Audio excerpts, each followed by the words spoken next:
guys, we will teach you how to locate informations from the internet, and this is how to do it.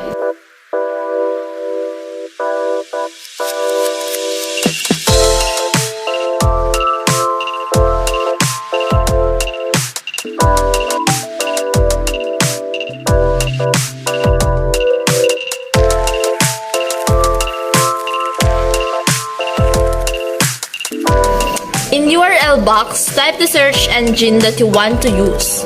If you want to use more than one search engine, add additional 3 tabs.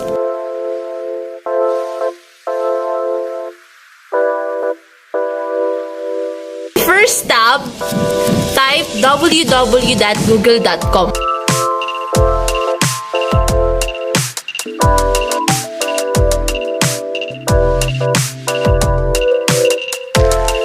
Second one is www.yahoo.com.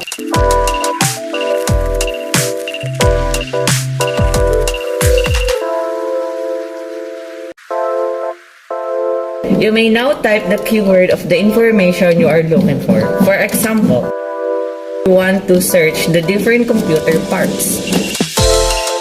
Click search. Click a web link that you want.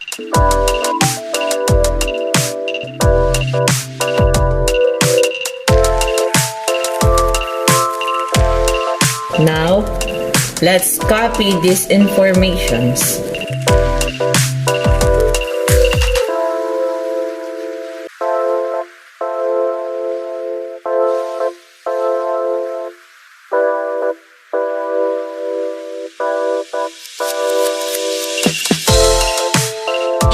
Now let's look for an image.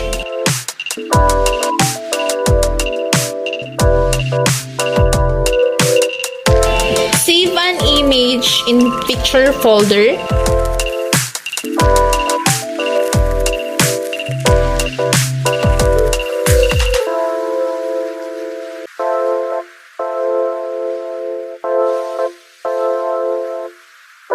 Now go to File Explorer. Copy the picture from the picture folder and paste it in Microsoft Word.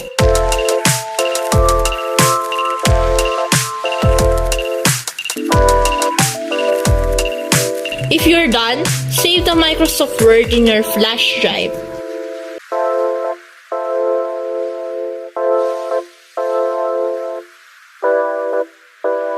So guys, we will now teach you how to transfer your files to your flash drive.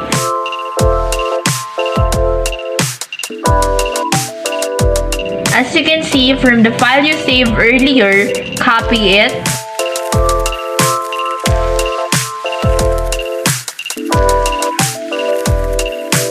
And paste it to your flash drive.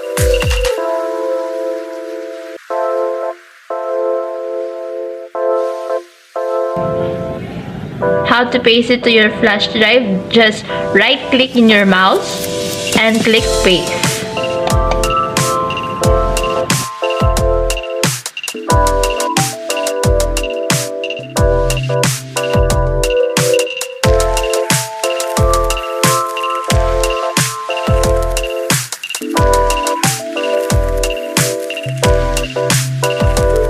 Here's the bonus. If you want to download a video from YouTube, just search what you are looking for. For us, we will search different computer parts.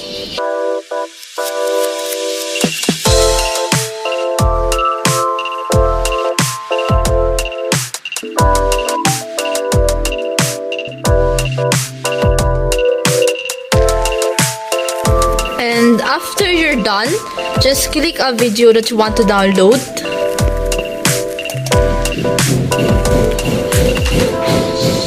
If you want to save it or to download it, just click the URL box and add SS to the www.youtube.com.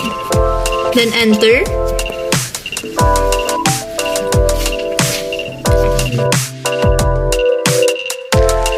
And then this should appear here in your screen. download.